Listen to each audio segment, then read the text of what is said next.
All right, man. Just say what you've been saying, man. Why do you hate Tennessee? Man, I hate Tennessee because first of all, it's Tennessee, and I just hate them because they low down, they dirty, they some snitches, and I hate Philip. I hate their colors. I'm not a dog person. I just hate Tennessee, man. Like, and I hate Neyland Stadium. It looks like a garbage truck worker convention, and I hate all their quarterbacks. I hate Tennessee, man. Describe what you feel about their colors too. I thought that was interesting. It reminds me, and it's not that orange that you can stand. See, I hate Tennessee more than I hate Auburn. I just dislike Auburn. I hate Tennessee. See, Tennessee's colors is that throw up orange. It's not that orange that you can sit with. It's that puke inside of a pumpkin orange. And I don't like pumpkins. So I really don't like Tennessee, man. I can't stress that enough, man. And they losers, they sore losers because they're not Alabama, and I hate Tennessee, man. That was beautiful, man. Probably the best interview I've done all year. Thank you, man. Man, I can't stress that enough. I hate them. There are 4,315,275,402 Alabama football podcasts on the internet. And now you get to ignore every single one. This is the Houndstooth Podcast. Real talk from real fans. We gump to a standard around here. Recapping the Alabama Crimson Tide and college football from around the SEC and across the nation. This is the Houndstooth Podcast. And here are your hosts, Bill Sylvie, Jessica Brand, John Henry, and Bo Gonora.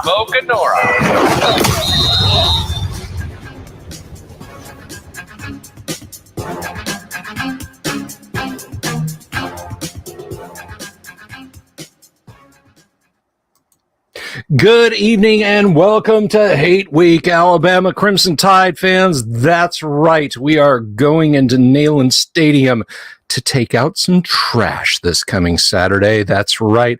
But before we get there, we're going to talk about the Halloween horror night that we just had at Bryant-Denny Stadium. Now, this week, Bo is out on special assignment. Jessica will be joining us in just a little while. But let me bring in Mr. John Henry, and we're going to talk some football. And also, at and after halftime, we have a special guest. That's right, Ryan, the genius, the man, the legend behind Bama Rewind, which is easily one of my favorite YouTube channels, will be joining us. We're going to talk to him about all sorts of stuff related to what he does, and ask him to sit in the smoke-filled room with us and rate and rank and buy and sell. So let's go ahead and bring on John Henry. Good evening. Good evening and roll tide. Roll tide. Happy Hate Week to you, my friend. Yes, a happy Hate Week. And I let me just say, I truly do hate Tennessee. I hate Tennessee. Absolutely. Nothing makes my heart smile like putting a beat down on that crew. And here's a little piece of trivia. A Tennessee victory over Alabama has never been live tweeted on an iPhone. That's how long it's been. Tennessee's losing streak to Alabama can now get its learner's permit. It's most of its way through middle school, possibly even started high school. Tennessee's losing streak will be able to vote in 6 more losses. Wait a minute. Let me think. Or is that it's Tennessee. They may not be able to finish high school for another 10 years or so. So, yeah, that's right. And it's Tennessee. They've already been drinking. This is true. and not the normal way. Yeah, I don't mind a libation every now and again, ladies and gentlemen, but when your state's pride is built on something that will make you go blind, rethink your potables.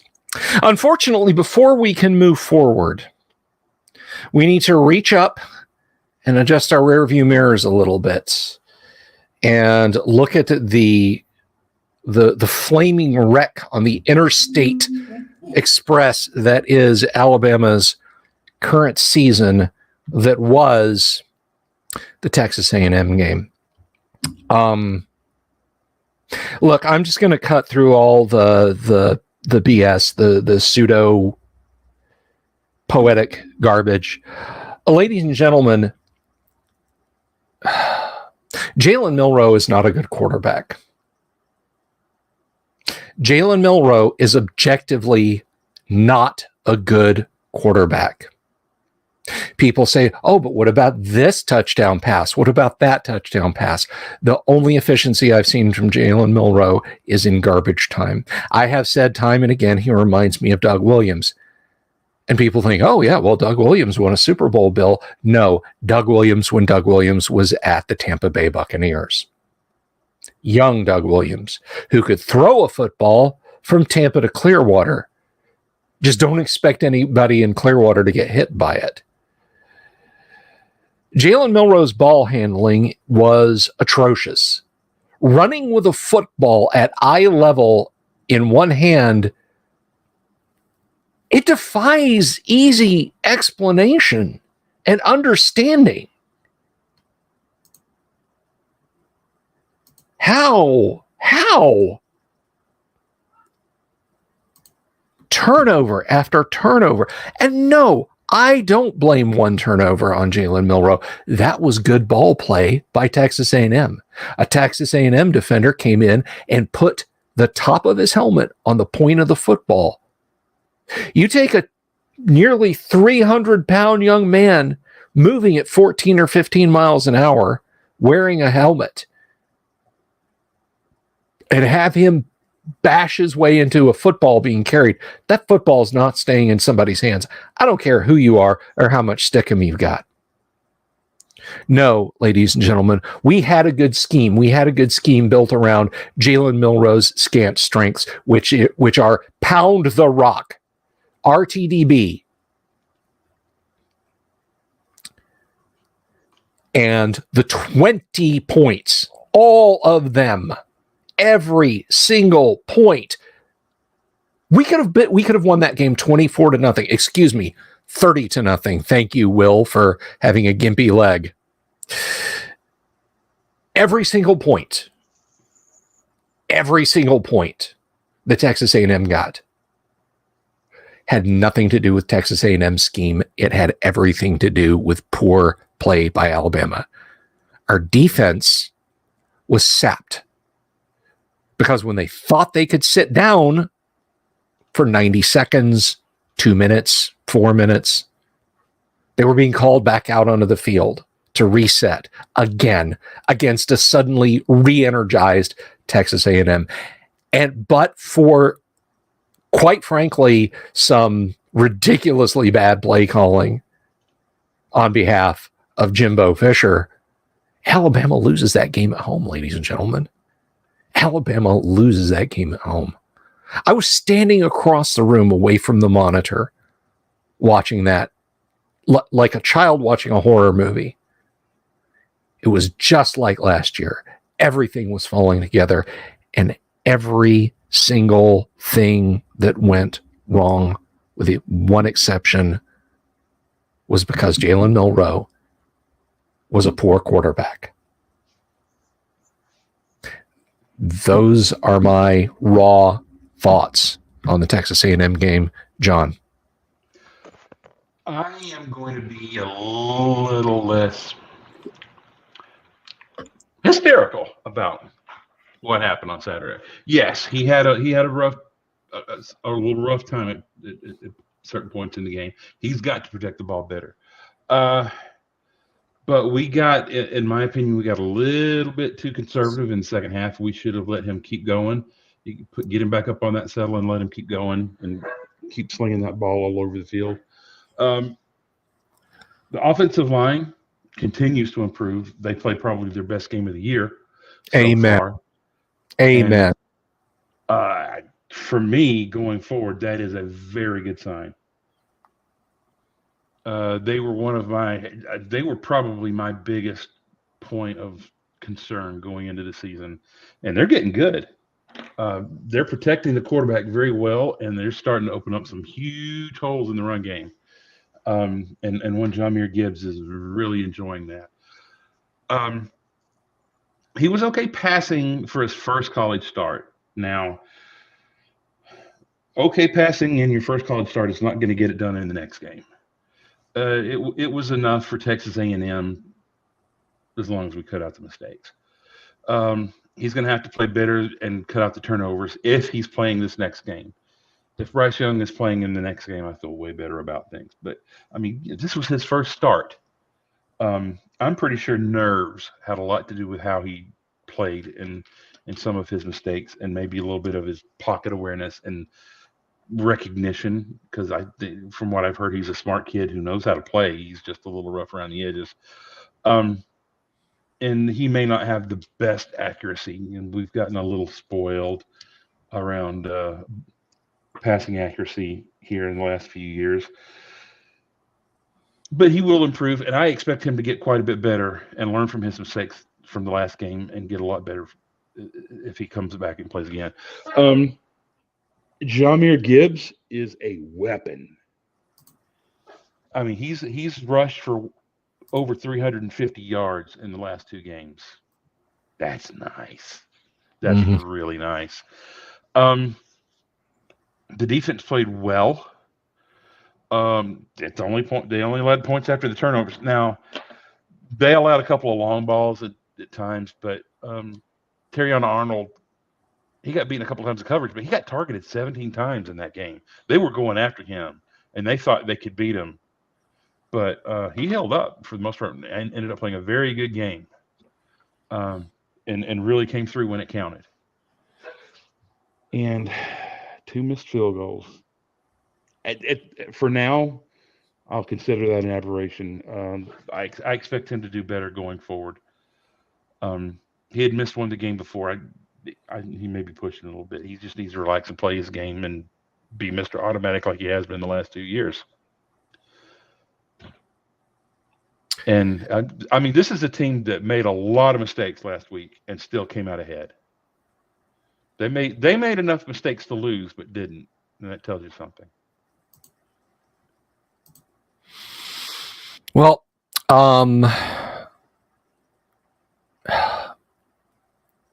you know, I understand, and I feel now like, you know, my old man used to get angry at me, John, sometimes, and he would say, you know, don't just do something.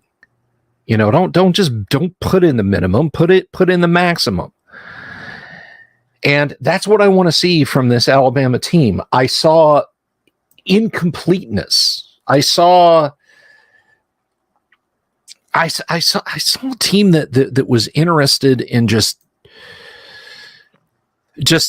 let's just drag it out and get it done. We're going to beat these guys. They're no good. Which is the same attitude they took to College Station last year. And guess what happened? I saw, I don't know. You know what? We're going to look at the stats and then we're going to talk about high tide, low tide. And I want to take a deep breath and clean this negativity out of me because, as I said, we have our second ever guest on. We have Ryan from Bama Rewind sitting in the green room, now wondering if this was not a huge mistake. And so let's take a look at it.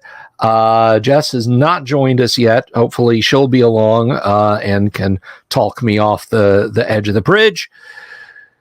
But let's talk numbers. Milroe, 12 for 19, 111 yards, average 5.8, 3 touchdowns. And that is where you can sting me because 3 touchdowns,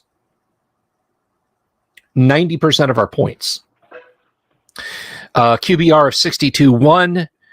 Rushing was where we 111 yards total. As I said, rushing was where we really were. And I just want to, by comparison, A&M's rushing was 70 yards total. Alabama's rushing was 286. If we had put together a good air attack, if we'd had a good air raid, we it would have been 44-0, But anyway, so Gibbs, you're right. Secret weapon Gibbs. Well, not secret weapon. He's a very overt weapon. 21 carries for 154, averaging 7.3, long of 37. God, it's great to watch him stretch his legs, isn't it? Yeah, he can motor. Yeah. Milroe himself. Now, this is where I give him his due. Jalen Milroe is a highly mobile running quarterback. He's just a highly fumbile running quarterback too. But so he had 17 carries for 81 yards, long of 33. Jace McClellan, 10 for 32, average 3.2, obviously, long of 8. Roydell Williams, who I actually expected to see a little bit more out of, 3 for 19, but it's on Bob to design those running schemes. Pardon me. And I think this is probably the first time, if I may interject, since I've invoked his name, I wasn't angry at Bill O'Brien. I think he put together a very competent game. Pound the rock, pound the rock, pound the rock. It just requires that your hands not be coated in greased bubble wrap when you're trying to play football. Receiving, Jermaine Burton, 3 for 48 with a long of 45 and 1 touchdown. Ja'Cory Brooks, always impressive Ja'Cory Brooks, 2 for 44 with a touchdown and a long of 29. Gibbs was out there grabbing it out of the air, 3 for 13, no TDs, long of 6. That's, Gibbs being, a slant guy. You catch him out in the flat. Latu, 1 for 10 with 1 touchdown. Hey, that 1 touchdown, that's the game-winning touchdown. You know what I'm saying? And then Prentice and Holden with Holden -5. Fumbles. Look at that. Jalen Milroe dropped 2. Jace McClellan dropped 1. McClellan was the one that got the rock pounded out of his hands. And if I start on defensive, because, my God, we are so good on defense, we'll be here all night. We did have an int pick for 21 yards. Longest kick return was 19. 1 punt return for -2 yards. Kicking. Will kicking 33%, 1 of 3 on field goals, and Burnett punted way too many times for 167 yards. John, drag me up out of this negativity again, Sir John, Pastor John. High tides, low tides. What'd you think? All right, my high tide is not a play, but a player. Jahmyr Gibbs. He didn't punch it in, but he had 21 carries for 154 and 7.3 yards per carry, and he had that 37-yard run that was real nice. That right after that we had like another 37-yard touchdown pass, or it was a 35-yard touchdown pass to Burton. So yeah, that was a 3-play drive, and Gibbs set that one up nicely. Low tide, I think you might agree with this. Putting the ball on the turf, fumbles. They've got to protect the ball better. You can't do that. That can cost you 14 points every single time if you're not careful. You got to hold on to the ball. A long interception. That long interception he threw, that's good. He took a shot downfield. That was a 43-yard on punt. I'm fine with that. That's good. He took a chance. It didn't work out. It's all right. They got the ball on the other side of the field, but putting the ball on the turf, especially in the backfield, that flips the field, gives them a short field, and prevents us from scoring on a possession. Like I said, 14 points every time. So that's my low tide.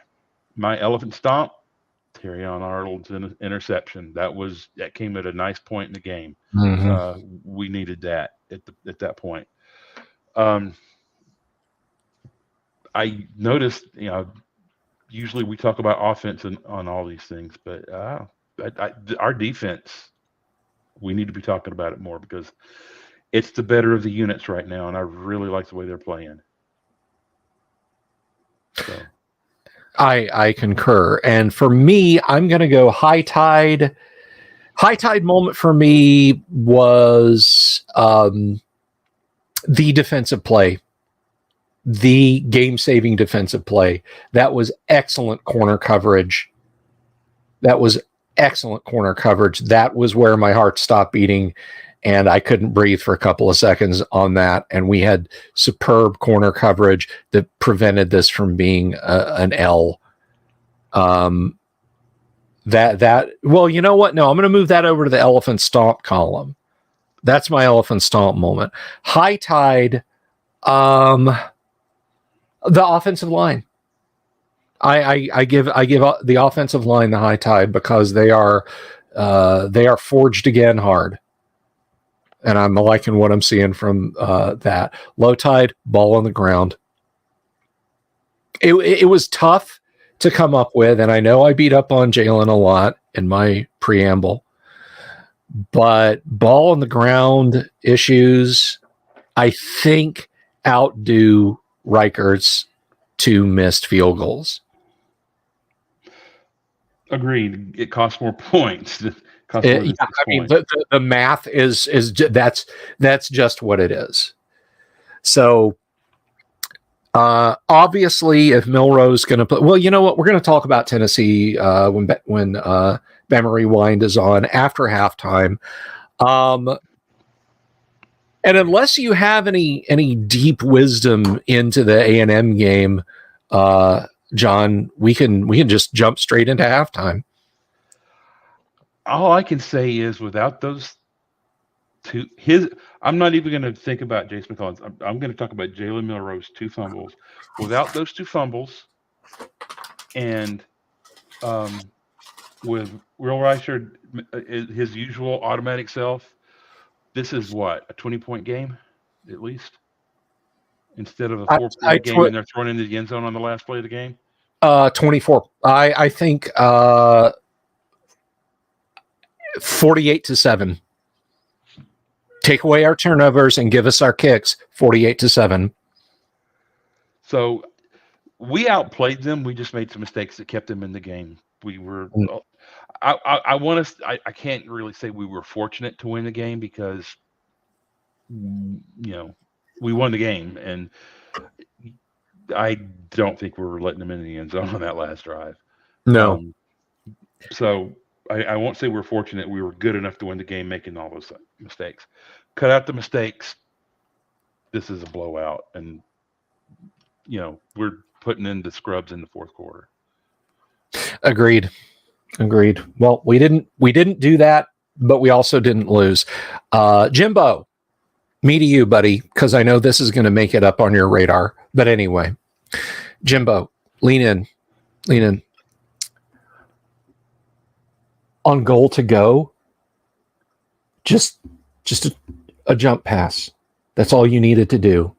Why this razzle-dazzle out to the corner and flat when you knew our defense wasn't going to give that to you?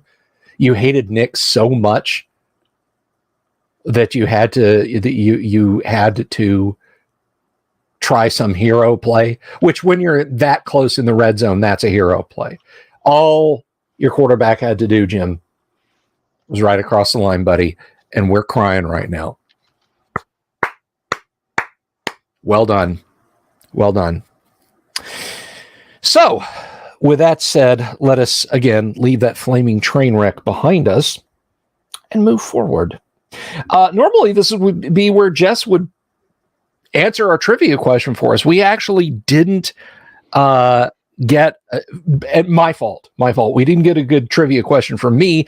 Jessica suggested it, and I don't have my notes in front of me as to what her question and answer was. I mean, I know it was about A&M and Alabama games, but I didn't review it, and I don't have the notes, so I apologize for that.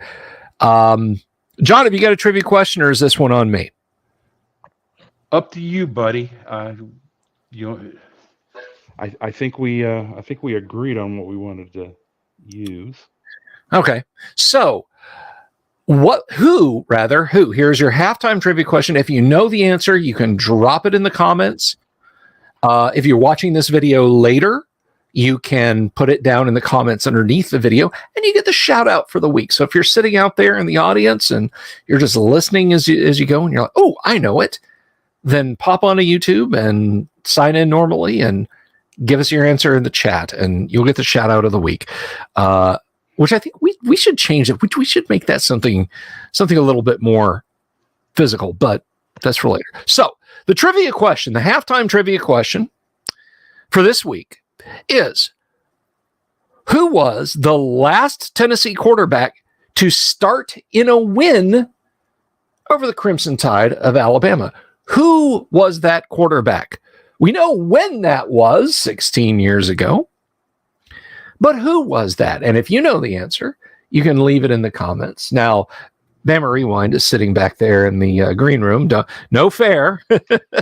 I'm sure you know the answer because you have the film. You have the footage in 4K. So, or no, I don't think they did 4K back in the... No, that was before HD. Yeah. No, well, it wasn't before HD. Because we had a TV back then that did 720p. Or no, it did 720i. It did 720 interlace. It's a very strange time for HD TVs, but they did do HD, but they did not do 4K outside of multi-$1,000 experimental rigs. So, oh, by the way, bonus points if you can tell us what insurance company this guy works for now. Ooh, I like that. So bonus shout outs if you get that. So a lot of the places, so that's our halftime trivia question. A lot of the places where I like to draw inspiration, entertainment, and education about my beloved Alabama Crimson Tide is the internet. Of course, it's why we're all here. But imagine my surprise many, many, many moons ago when I found out that there weren't just clips, there weren't just little tiny highlights on YouTube of Bama doing Bama things.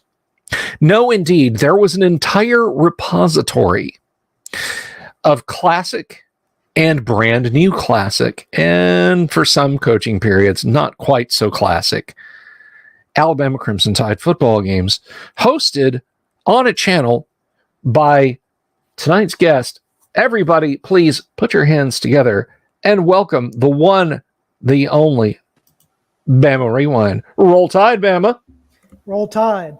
Thank you so much for having me on. Thank you for that kind introduction.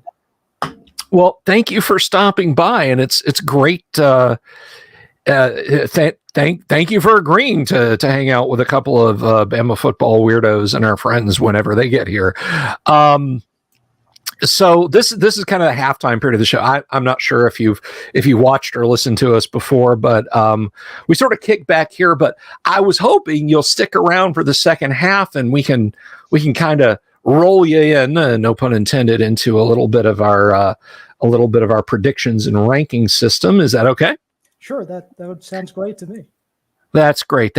So I'm gonna start off with the questions because I like the sound of my own voice. But what was like? It's easy to say, well, my YouTube channel started here. Anybody can see that on YouTube. But the thing that you do, the documentation that you bring, how did it all start? Well, sure. I think that's an interesting question. It's kind of an interesting story because it goes back really to when I was a child. I was watching a lot of ESPN Classic as a kid, and I was born after the Bryant era. I think a lot of people might guess I'm older than I am based on all these old games on my channel, but I think that when I was a kid, me and my brother would watch ESPN Classic, and during those days, Bama was struggling kind of, and we would watch ESPN Classic and think, now we're going to get to see the Bear. We'd heard so much, and and it just seemed like ESPN Classic, one after the next, it was a loss for Alabama.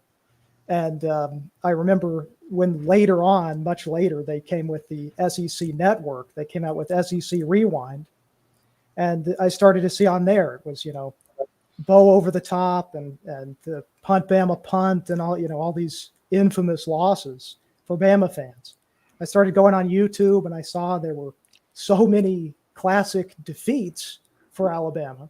And I thought, somebody really should make a channel where they actually show wins from the greatest program in college football history. A team that has the best winning percentage in college football history, we might think actually won some games, and maybe those would be worth watching. So that's what inspired me to make the channel in the first place.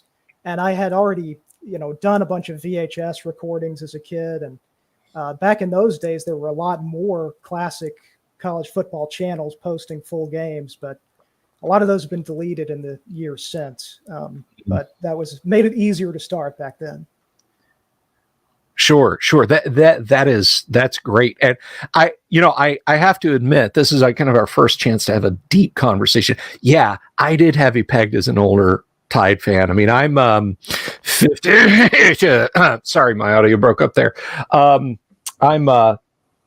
not as young as I used to be, but you have such a great repository of videos. And I have to say, if you took everything down tomorrow, ABC, CBS, NBC, Disney, ESPN came after you and said, take it all down, I would say to you, please, please, please start another channel, start putting the games back up, but please start back with the 76 Liberty Bowl, because that is where young Bill Sylvie watched his first ever Alabama football game, and you have that gloriously crunchy, awful quality, which is not on you. I mean, we're talking about a game somebody recorded on U-Matic back in 1976 before Star Wars came out, for crying out loud. And that Liberty Bowl, man, I like watching it just to watch it, just to think all the way back to being a little kid in Gadsden, Alabama, and watching that game in black and white, I might add. So yeah, no, you have some lovely stuff up there. John, you have any questions? I just want to say, your channel has gotten me through many a dark February and March where I'm just in complete withdrawal from Alabama football, and I need something. Now, I'll go back and watch those. My first memories are my first full season of football memories was the 78 season, starting with that Nebraska game and ending with obviously the Penn State game in the Sugar Bowl. I just love going back and watching those games and watching the Wishbone. So first of all, thank you for putting all this together. I really love going and watching those. Oh, well, that's very kind of you to say. I appreciate that. And I must say that watching those, I remembered a few things. And one of them, there's a forgotten broadcaster by the name of Lindsey Nelson who grew up just on the other side of Pulaski, Tennessee, who was a baseball commentator. And just about the only time you would ever hear him call college football was during, like, on New Year's Day. He was calling bowl games, but he was a highly underrated announcer. And I think I remembered him just because from watching your games off of your YouTube channel. Yeah, but there's so many great ones back then. So many voices that I think you would not, like Lindsey Nelson, for instance. I think the kind of nasal inflected voice he had, you would not really hear on TV today. But he was a great one for sure. And I love it when they've got the all-time great. And I'm just gonna go draw a complete blank because it's the end of my day, and I have a day job. So there was a duo, a classic duo, and holy cow, I'm just gonna go blank on the greatest college football broadcaster of all time, aren't I? Somebody thinking please of help Keith me. Jackson. Yes, and his partner back in those days was he was head coach he coached at Arkansas, and I can't remember his name, but big Southern accent. So Frank Broyles. Yes, Yep. Frank Broyles. Yep. I loved those. That was probably the best duo that I've ever listened to be honest. Oh yeah, I think they're definitely one that people remember fondly. I know a lot of Bama fans really appreciate Broyles just because it meant they didn't have to listen to Ara Parsegian on these games anymore. That is Oh my very, God. very It's a true. flashbacks to childhood there with these names. And of course, Keith Jackson was the voice of sports. Him, Yes, he was. Cosell, Dandy Don, a young at the time, Brent Musburger, those they were heard from Friday night until Monday night. They were the voices in the house, at least in our house. Yeah. And That was it's a true golden age of sports broadcasting, in my opinion. Oh, I agree. Oh, it truly was, and you've captured that, of course, with the great work you do, which kind of brings up an interesting point. Because I remember last year, like you and I, whether you remember it or not, I have a nerdy handle on YouTube because I do most of my YouTubing for a different subject matter channel, the Dungeon Delver, and I have Nerd. yeah, shut up. Anyway, I'll turn this podcast around, mister. Anyway, no, I have conversed with you, and I remember the 2020 Natty. Like, at least I think it was a 2020 Natty, but Disney ABC was like, you'd upload it, they'd pop it. You'd re-upload it, they'd pop it. You'd re-upload it, they'd pop it. Have you faced lots of that? Have you gotten any nice little cease and desist emails or anything you can discuss? Or Sure. Well, I can say that it just seems to be pretty random. Some games you'll get that, and there's no legal threat or anything. They just say, we're not going to let you put this on YouTube.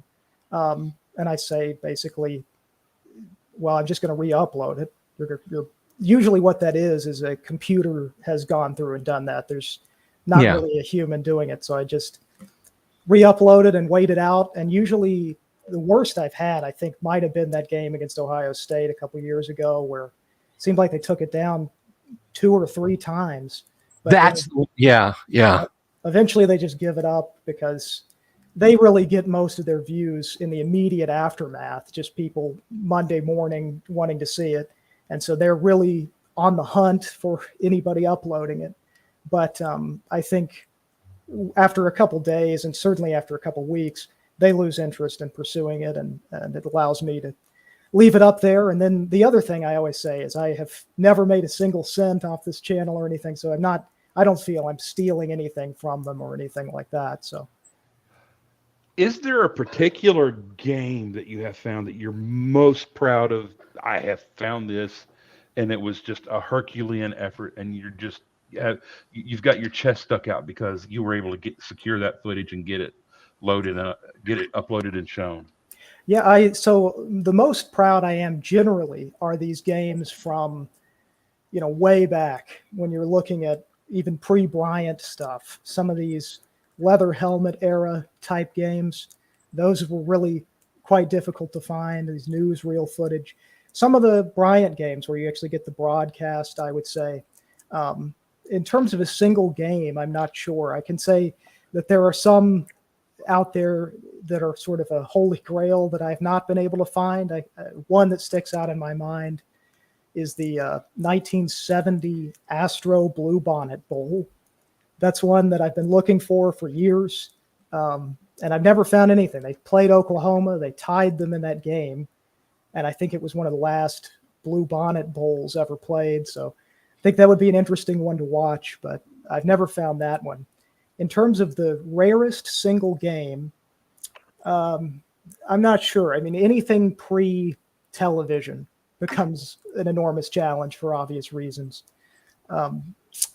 One of the best quality of those is probably from the 1948 Iron Bowl. That's just Bama's Greatest Games VHS, but I was very pleased to find that in that kind of condition.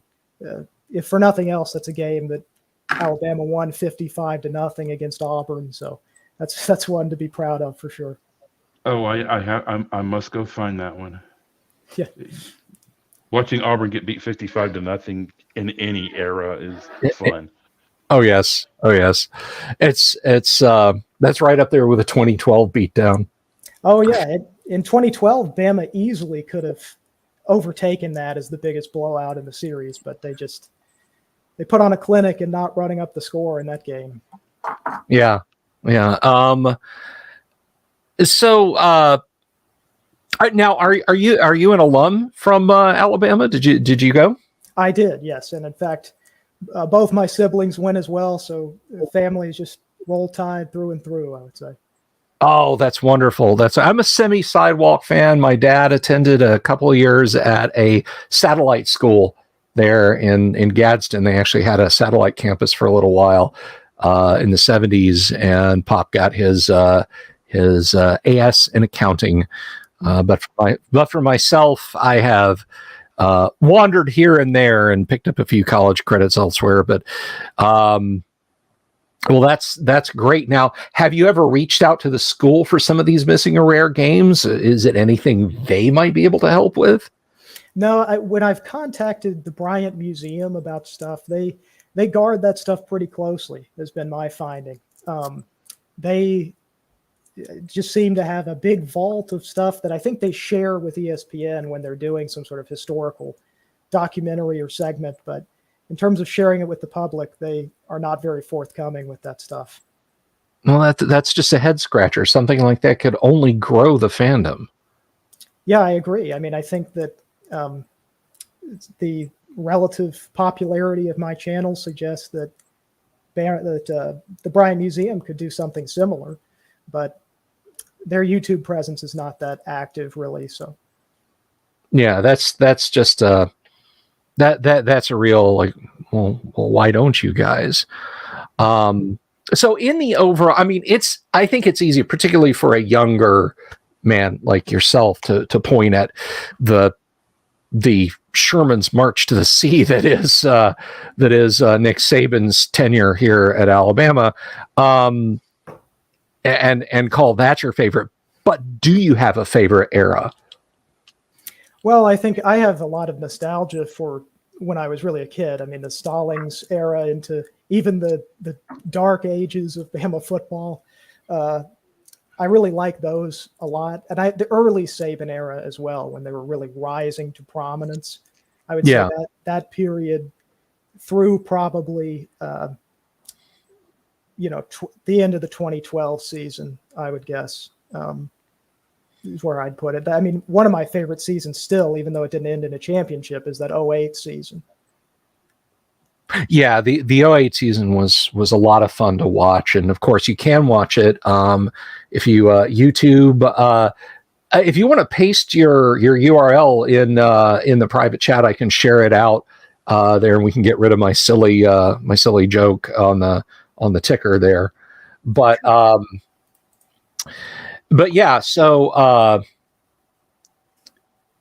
that is a great era, and it's a great era to watch. It's not a great era for video quality, unfortunately. Although again, you've done a workman's job.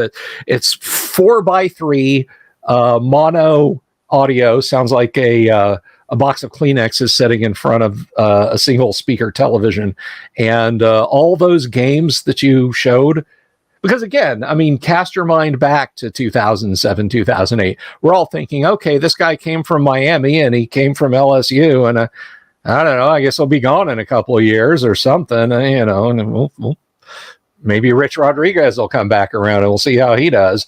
But those games that you show are all Cook's Pest Control sponsored pay-per-view games shown on like the SEC network or something. Like, yeah, ABC, no. I don't think they got their first major television broadcasting again until Nick got him back to a bowl game. Yeah, I mean, some of the Crimson Tide Sports Network, those pay-per-view games against, Western Carolina and these teams, that was a lot different back then than now. They play an FCS team and it's, ESPN2 or something. So yeah, it's totally changed. Yeah, it's been interesting to watch that, and of course, I think the worm probably turned. I mean, it was really like he's not screwing around and he's not going away in 2009. Right. Of course, with the natty over the Longhorns, and if Colt hadn't got hurt and all that nonsense, but no, that was clearly the turning point, and we could probably slide into a 10-hour discussion of various eras of awesomeness in Alabama football. If I'm we up for that, by the way. YouTube will do it. YouTube will let you stream as long as you want to sit in front of the camera, or on the audio, as the case may be. But anyway, yeah. So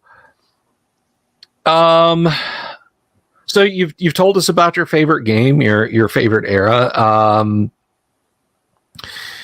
Anything else specifically about your channel? And while you're thinking of that, I will say this was an interesting bit of serendipity. I was on a flight from Orlando to Chicago. This is back in 2018. And I had a tablet with me. And I had actually gone to your channel the night before, as I knew I was going to be on the flight for 2.5 hours. So I got like 6 great games. I got the rebirth back in 2013, 2015, when we came out and crushed Georgia after that awful Ole Miss game a couple of weeks before, a couple of national championships and so on. And I got them all set up on a flash drive on my tablet, and I'm getting ready to watch them. I don't know who this gentleman was, but as I live and breathe, I am not kidding. There was a guy who got on the flight, was walking past me. He was wearing a University of Alabama athletic department cap. It wasn't the script A.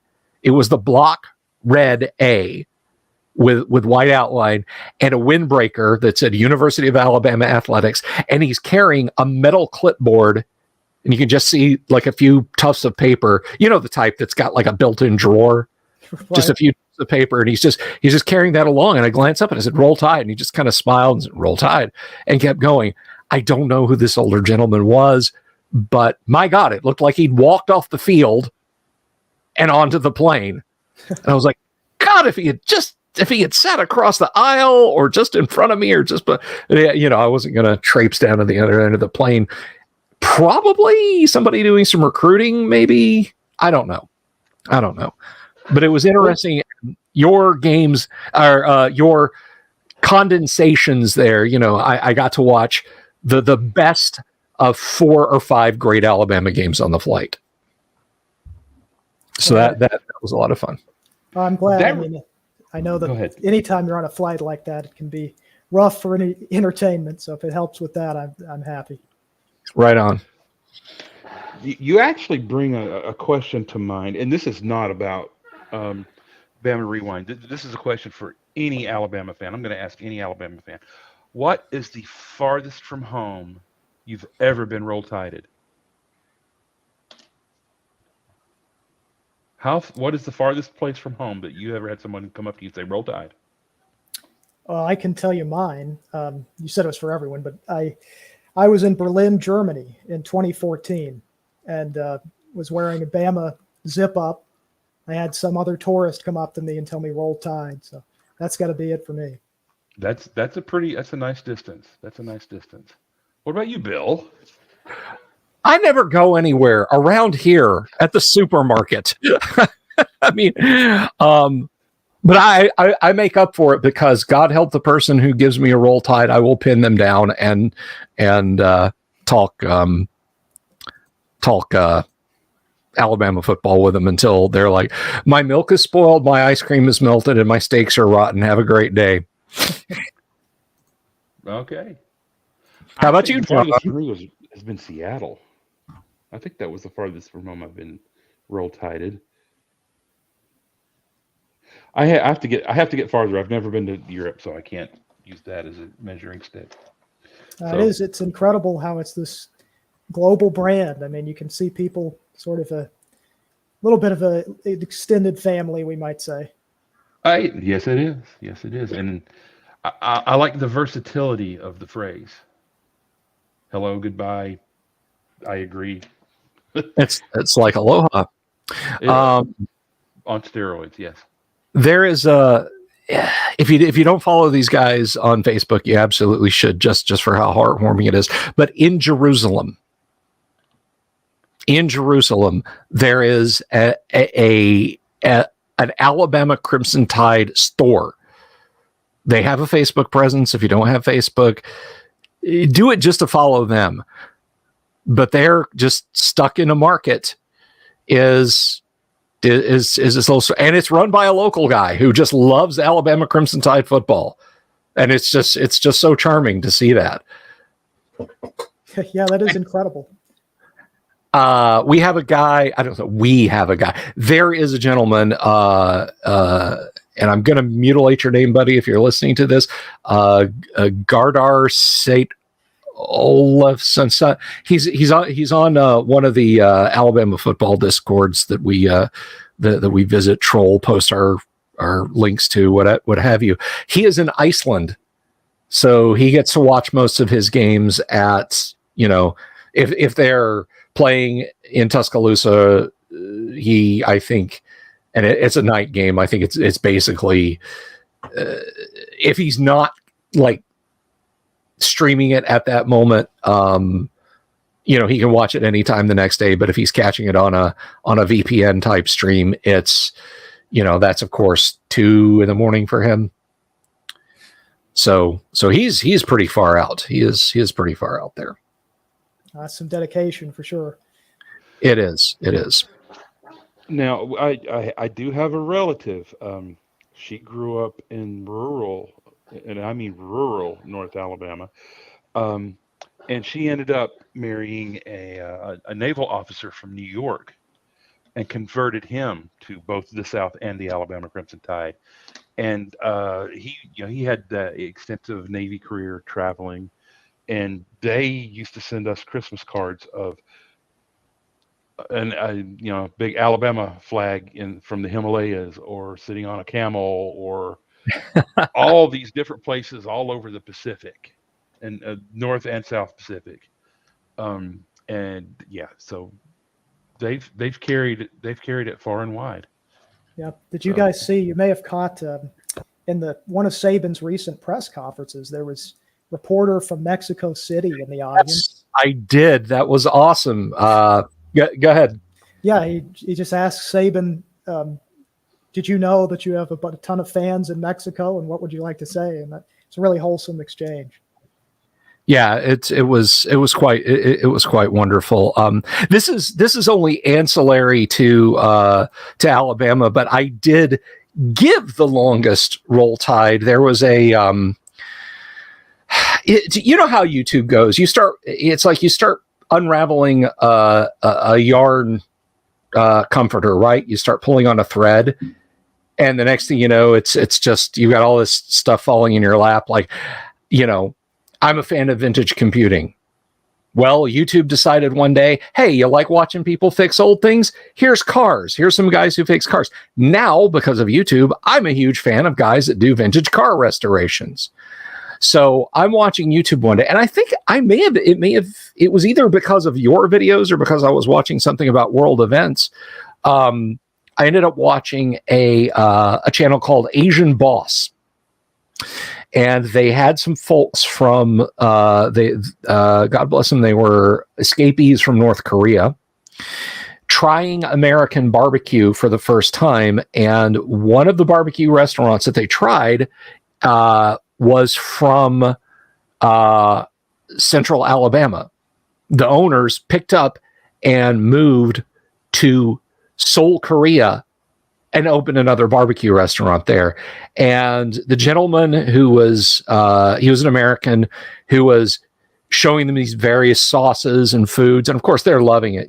This is a great moment for them, was rocking an Alabama cap, a white cap with a red script A. So I hopped into Google Translate and switched English for Korean, Roll Tide, and copy and pasted that. I said, I see your hat. And he came back and said, I see you, Roll Tide, brother. So that was kind of a nice thing in the comments. See, folks, sometimes YouTube cannot suck. Sometimes YouTube can be fun and wholesome. So speaking of fun and wholesome, we do a little thing, like I said, around these parts where we kind of do our own little ranking system around here, and it's it's kind of interesting, and I hope you'll stick around for that. But I think are we gonna jump into some top 10s, John? I can go through the SEC and top 10 real quick, and then we can jump into our buy or sell segment. And by the way, we want you to put on your green eye shade, and you tell us when I give you the team and the rank. You tell me, would you buy at this team at this rank, or would you sell them? And tell us why. It's simple as that. But give me a couple of minutes to go through the SEC and top 10 scores, and we'll get right back to it. All right. So let's start off in the SEC with Georgia and Auburn. Georgia started slow, gaining 66 yards in the first quarter, but scored 2 touchdowns in the second quarter after Auburn gave them short field twice in a row. And Auburn was never able to mount a serious threat as the Bulldogs handle the wait, check my notes again. Okay, they're the Tigers, right? Okay, not the War Eagles. 42-10. Sorry, I have to poke fun. I can't help it. Stetson Bennett was 22 of 32 for 208 yards with no touchdowns or picks, and he ran 3 times for 64 yards, including a 64-yard touchdown run in the fourth quarter. So basically, he ran twice for nothing and once for 64. Little boomer bust there. Georgia had 292 yards and 6 rushing touchdowns, while Auburn's Robbie Ashford was 13 of 38 for 165 yards and a touchdown, and was also the team's leading rusher with 52 yards on the ground. It's almost like they don't have a running back that he can hand off to, like a guy named Tank or something. You think I'm at a loss. I don't know. Next up for Georgia is Vandy at home, so they get to take a little break. And Auburn has got Ole Miss in the Grove. That actually might be a decent game. We'll see. Next up, Tennessee versus LSU. LSU muffed the opening kickoff. Tennessee scored a touchdown on the ensuing 27-yard drive. Next, LSU went 3 and out and allowed a 58-yard punt return to set Tennessee up at the 8. No, not the 8, the 28. But they forced a Vol field goal. LSU never got going after that and lost to the Vols 40-13. Hendon Hooker won the Heisman by going 17 of 27 for 239 yards and a touchdown and rushing for another 56 on 10 carries. Jabari Small had 22 carries for 127 yards and 2 touchdowns, while Jaden Daniels was 32 of 45 for 300 yards, a TD and a pick, and LSU had 55 yards rushing on 28 carries. Tennessee, interesting little side note, Tennessee had 12 penalties for 107 yards, while LSU had 9 for 81. So that a lot of laundry on the field for this game. Did they have those refs from the Longhorns game at the beginning of the season?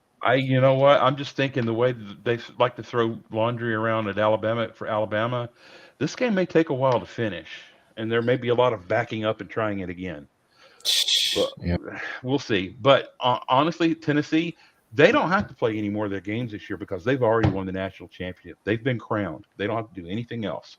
And plus, they've got the Heisman and pretty much all the individual awards wrapped up. So, and next up for LSU is Florida in the Swamp. Tennessee seems like they play a game this week. I can't remember who. Next up, Ole Miss and Vandy. So, first half, Vandy took off her glasses, had a friend redo her makeup, put up her hair, and wore a gorgeous gown, and was up 20-17 at halftime. But her prom date never showed. So she came out for the second half without makeup, hair in a ponytail, and baggy sweats. And Ole Miss ended up winning 52-20. Jackson Dart was 25 of 32 for 448 yards and 3 touchdowns and 2 picks. While Vandy's A.J. Swan was 27 of 38 for 281 yards and 2 touchdowns. This game was a little closer than you think, but yeah, Vandy just couldn't get anything at all going in the second half. It was ugly. Next up for Ole Miss, they have Auburn at home, and Vandy has Georgia in Athens. Woo-hoo. Yikes. Yeah. But, the way Georgia has been playing lately, they'll probably beat them by 3 or something. Who knows? Yeah. You can't tell. So next up, Kentucky and South Carolina.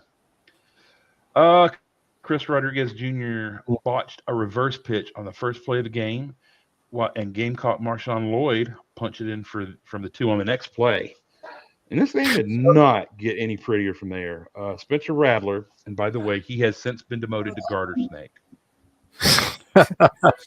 was strip sacked later in the first quarter with a Wildcat recovery, but Kentucky missed a field goal on the ensuing drive. South Carolina was finally able to put enough offense together in the second half to pull away 24-14. Spencer Gartersnake was 14 of 19 for 177 yards, a TD and a pick. Also that fumble, don't forget. And Marshawn Lloyd had 22 carries for 110 yards and a touchdown. Kentucky backup Kaya Sharon was 15 of 27 for 178 yards, 2 touchdowns and a pick. And Chris Rodriguez Jr. had 22 carries for 126 yards.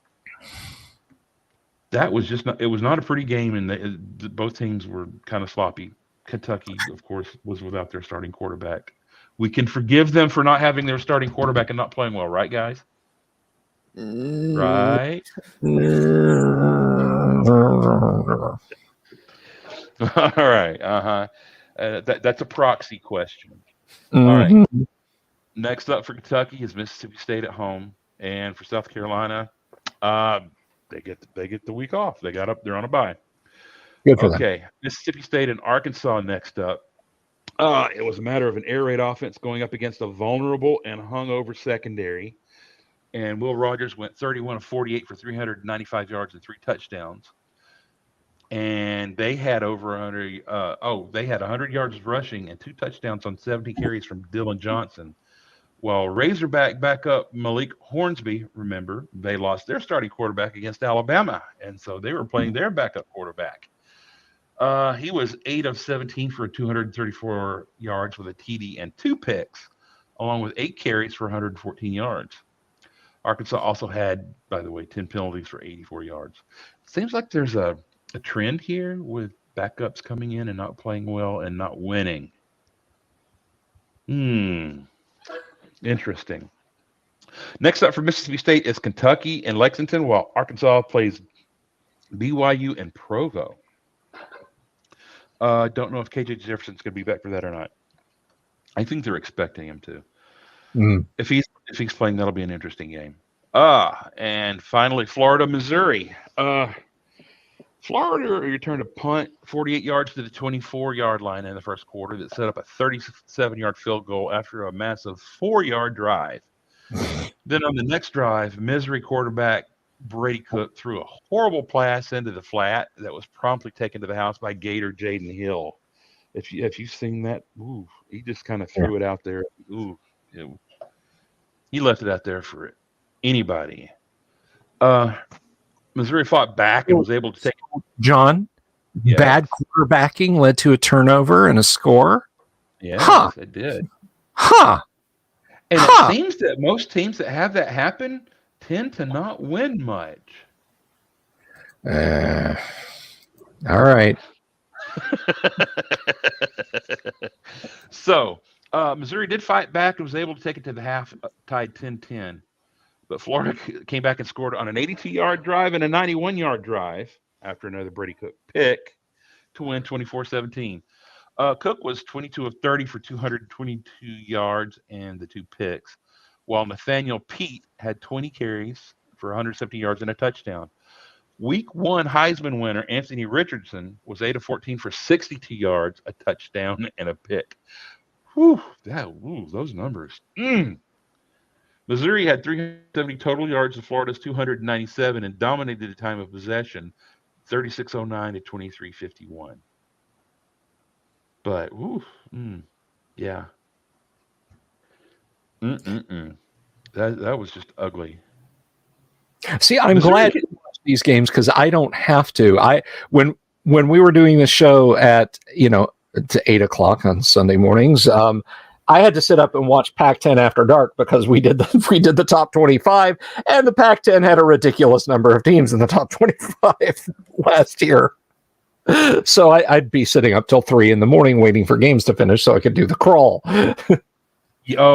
Trust me, I remember. Well, I don't really remember a lot. I was kind of sleep deprived last season because I would get my stuff together and I'd get to sleep about 1 a.m, and we'd start at 8? Yeah, something like that. It was fun. Then I'd go take a nap. So yeah, Missouri has a way of outplaying people, but making just enough mistakes to lose the game. It's strange. They could almost be a good team.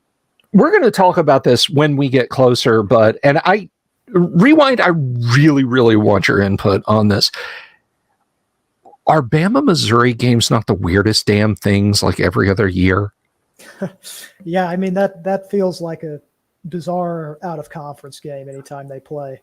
Like we'll go in full steamroller, but like 2020, that was like running over one of those road reflectors in an M1 tank. Like, did we hit something? No. And then there's stuff like, when Jalen bailed us out in 2016 with that absolutely masterclass in 2-minute drill. I don't know what it is. And people have explained it to me, and I think this is probably the only thing.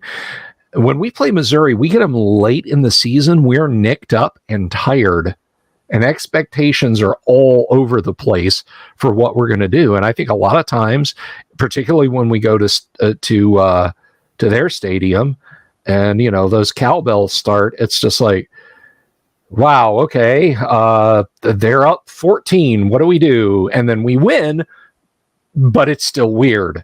Oh, I see. I'm sorry. I thought you said Missouri. Mississippi State is. Yeah, I'm sorry.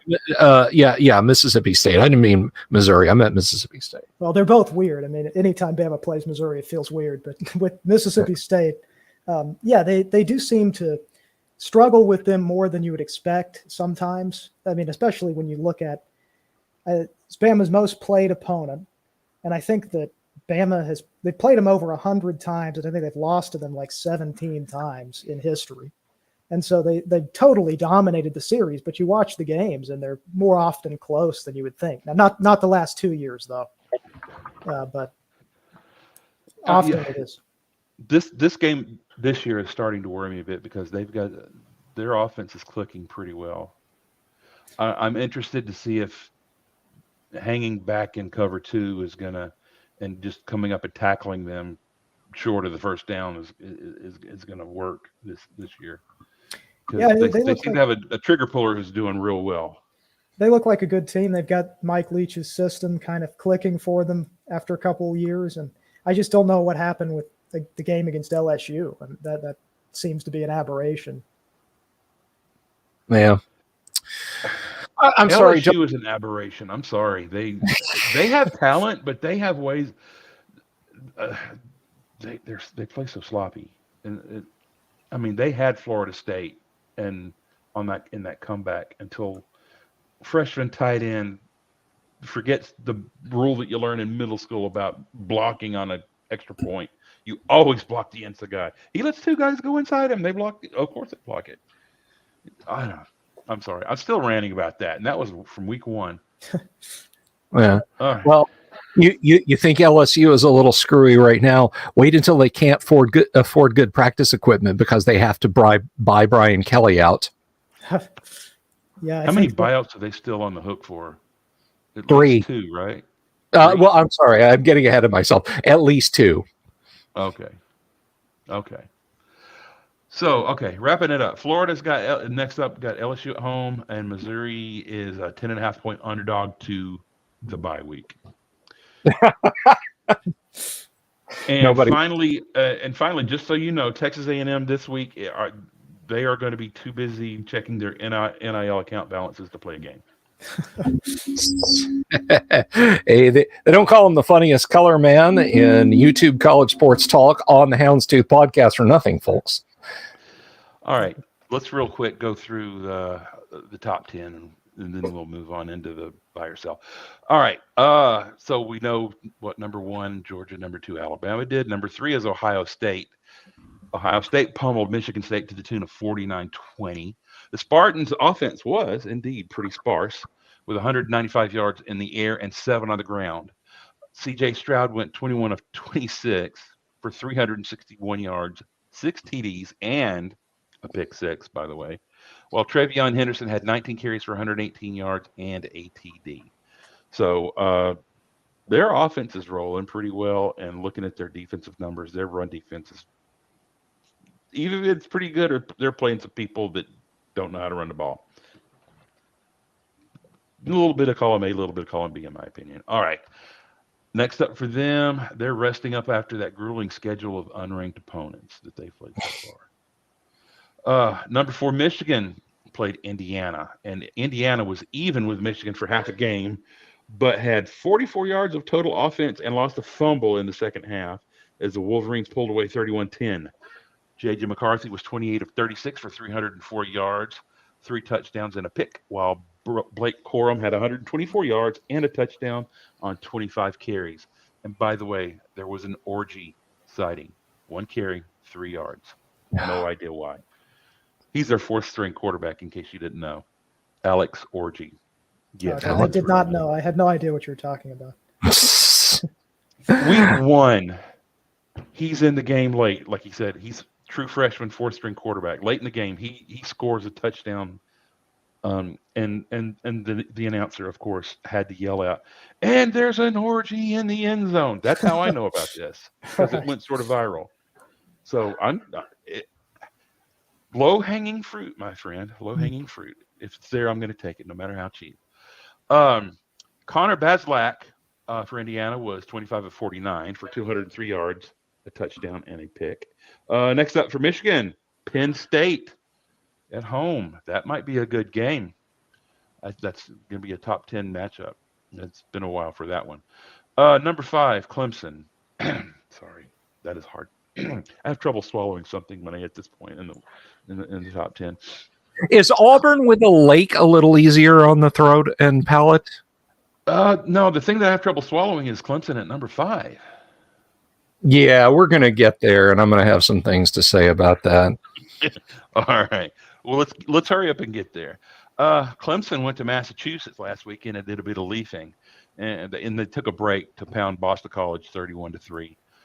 Ukulele was 18 of 31 for 220 yards, 3 touchdowns and a pick, and also had 69 yards on 12 carries. It's like they don't know what a running back is these days. I don't know. Yeah. Will Shipley, their running back, had 10 carries for 33 yards and a touchdown. Dabo probably thinks there's some obscure Bible passage about running backs being a sin or something. I don't know. Thou shalt not outgain thine quarterback. Who knows? We both grew up Baptist. I don't remember the passage.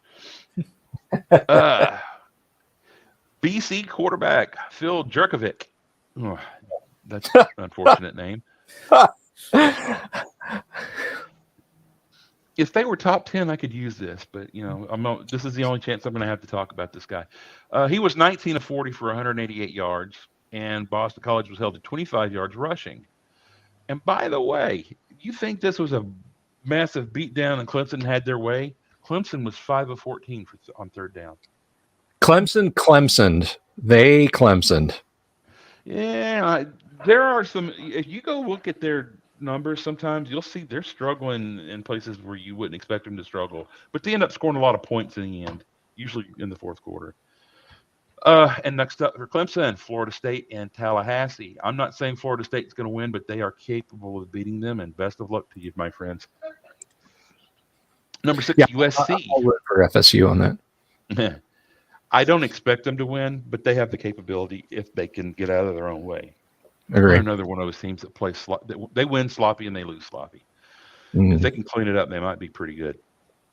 USC played Washington State, and Wazoo was up 14-10 until SEC scored on a 4-yard Travis Dye run with 2:10 left in the first half. So they were playing even with them in the first half. In the second half, they went punt, over on downs, punt, and were quote unquote driving at the end of the game, and the Trojans contained the Cougars 30-14. Caleb Williams was 15 of 29 for 188 yards and 2 touchdowns for USC, while Travis Dye had 149 yards on 28 carries. On the Washington State side, Cameron Ward was 19 of 32 for 172 yards and 2 touchdowns. And Jalen Jenkins had 130 yards on 13 carries. The Cougars also had 11 penalties for 106 yards. That may have had an effect on this game. Yeah. You don't know. Interesting note, this is the first game that USC has not had an interception. Actually, there were no turnovers in this game. That is interesting. Yeah, I mean I think they are still leading the nation with 12. And next up they've got Utah and Salt Lake City. I think that's going to be a good game, and that's going to tell us a little something about USC. Number 7, Oklahoma State played Texas Tech in a back and forth battle in Boone Pickett Stadium. In this game, it did go back and forth. Tech took the early 7-0 lead on a 27-yard touchdown pass from Baron Morton to Jaron Bradley. But on the next kick, on the ensuing kickoff, they tried the little pop-up onside kick. They got the football, but the let's see, DeMarco Jones, cornerback for Oklahoma State, called for a fair catch. So they were called for kick-catch interference. So Oklahoma State got the ball and a penalty. They need to talk to Dabo about this one a little bit. Maybe they can figure that one out. OSU then scored the next 17 points to take a 17-7 lead, but then Tech fought back to take a 24-20 lead at the half. And then Tech was up 31-23 in the third, but Okie State took the lead 34-31 and blanked the Red Raiders in the fourth quarter, and then scored a late touchdown to salt the game away. Spencer Sanders was 22 of 45 for 297 yards and a touchdown, while kicker Tanner Brown was 4 of 4 with a long of 42 yards. We're going to congratulate good kicking. And on the Red Raider side, Baron Morton was 39 of 62 for 379 yards, 2 touchdowns, a pick, and a really big ice pack after the game. Oof. Yeah, I mean, that's like Mississippi State that hasn't thrown the ball that many times in a game yet. That's a lot. My shoulder hurts just thinking about it. Next up for Oklahoma State is TCU at home. Those are the last 2 unbeaten teams in the Big 12 and the highest ranked. So I think that's going to be a good game. You know that game's gonna go over. I'm taking the over. I'm saying that's going to be a 70 plus. We'll see. These are the 2 teams that actually try to play a little bit of defense. Now, yeah, I see 379 yards passing, but we'll see. They try to play some defense. They're at Oklahoma State's not quite that they were last year, but they're going to try. All right, so we know what number 8 Tennessee did last week. You know what number 9 Ole Miss did last week, and number 10 Penn State has a bye this week. Had a bye last week, and next up for them, Michigan in Ann Arbor. And with that, we conclude the top 10. Woohoo! So, is there anything that you would like to tell our man before we throw him into the fray? So you're going on the trading floor with us here, Ryan. You're gonna step out. It's gonna be like Dan Aykroyd and Eddie Murphy there at the end of Trading Places, because you're gonna have to think on your feet, kill or be killed. Fear, that's the other man's problem. 1 minute you're up picking the top 4 for the national championship run, and the next minute your kids don't get into Harvard and they've repossessed your Bentley. So be prepared to think on your feet, my friend. All right, I feel ready. Okay, I'll tell you what, though. I will start. I will put Bill on the spot first. That's fine. You get warmed up, and then we'll move on to you. So here's what we're going to do. I am going to give you, and we're going to start at number 1, work our way down. I'm going to give you the team that I have ranked at this spot, and you're going to tell me, do you buy it? Would you buy them here, or would you sell them at this? And you can hold too, by the way. It's a wimp. It's a cop out, but you can do it. Okay. Bill holds a lot. I do. All right. But my top four has been the same all season. I haven't changed them yet. I'm looking for a reason. And it's right now my number one is Georgia. Over to you, Bill. Yes, I am buying Georgia at number one. They are basically they're on cruise control right now. Georgia is a prime stock. They will likely destroy Ohio State, which I look forward to with great glee. We're going to have to figure out some scheme to deal with them in the SECCG, assuming we get there. So I am all about buying Yuga. Just sell me what you got. I have to buy. So you're a buy it for Georgia at number one? Yeah, I have to buy Georgia as well. It's unfortunate. I'd rather not, but I think that they've been the most consistent team, although they looked pretty bad against Missouri. That was a one-off thing, it seems like. I'm trying to. They had some trouble before with somebody I didn't expect with. Now I'm losing it, guys. Who did they play? But they had a couple of weeks of struggles, and honestly, they didn't look that great against Auburn. I didn't think, but their momentum keeps them at number one. I mean, they're the big dogs. They won it all last year, and I can't find any excuse to drop them yet. So that's where we are. My number two is holding steady. That's Alabama. Bill, over to you. Can't buy Alabama at 2. I can't buy Alabama at 2 right now. There's too many unanswered questions in QB depth. I'm sorry. I know we were kidding around earlier about, but an injured quarterback. No, I'm not buying Alabama at 2. I'm selling Alabama at 2. Now I'm going to get myself right out of the hot seat that I just threw myself into vigorously. And I will say I am buying Alabama at 3. I am absolutely buying them at 3. I am comfortable with them being where they're at, but I'm not buying Alabama at 2. Not until I see better ball protection, better quarterback progression. So I'm sorry, Tide fans. I love this team, but you got to be honest about things. All right. Ryan, what about you, sir?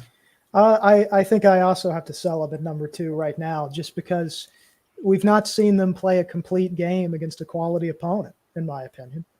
I think that you watch Alabama play and they come out sometimes, they have a really good stretch like we saw before Bryce Young went down against Arkansas. I think that's the most impressive they've looked this season.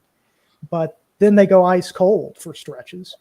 And I want to see them really string it all together, have a full game before I can say they're at number 2, even with Young, possibly. I think that they are just lacking in some places, particularly when they're on the road. They don't seem to play to the same standard that we expect.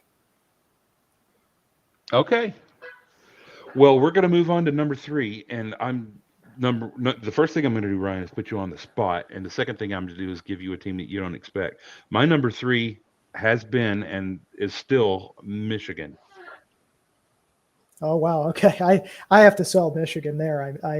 I've not watched much of Michigan. I don't really make much of a habit of watching the Big Ten in general, but I think Ohio State seems to be the more complete team. They seem to be putting up more impressive numbers, but if Alabama played that schedule, they would look invincible too. It's tough to evaluate Ohio State at this point, but I think, to me, they look better than Michigan. Michigan looks like better than I probably would have anticipated. I thought there'd be a little bit more of a drop-off for them, but 3 is a bit too high for them in my estimation. All right, and Bill? Okay, so Michigan is on a collision course with the end of the season, as they always are.